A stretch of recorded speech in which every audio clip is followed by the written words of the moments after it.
Hello, how are we doing today? Today I'm getting distracted and making a cover slash bag for my lightsaber.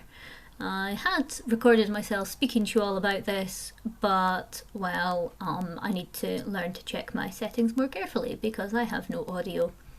I was previously carrying this in a cardboard box with a shoelace handle, and I think it's time for an upgrade.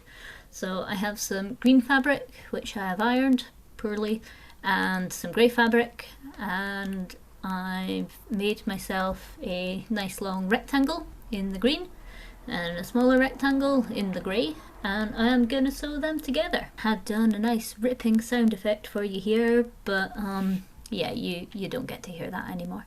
So then I need to attach the grey of the handle to the green of my lightsaber, which I just do using the standard long straight stitch, which is nice and easy. I need to go and iron that, and then I start on the tube, which is just going to be a long straight stitch. Ironing done, and I start just doing a nice long straight stitch, attaching my strap and going all the way down. I've got this wrong sides together because I'm going to do a French seam just to keep things nice and tidy. Now, can anyone notice what mistake I have done at this point? Because I haven't yet.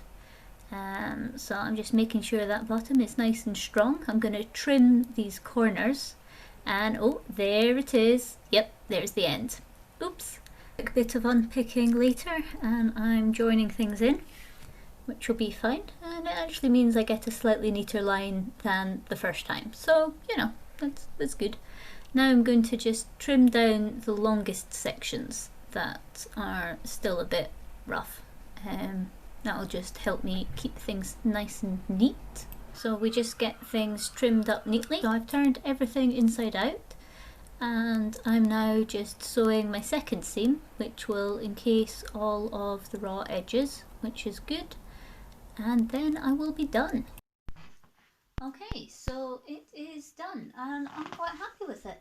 I think this definitely works. So I have my handle, I have my lightsaber, and it glows. So thank you for sticking around. I hope you guys have had fun watching this silly little project. Take care of yourselves, and I'll see you around. Bye bye.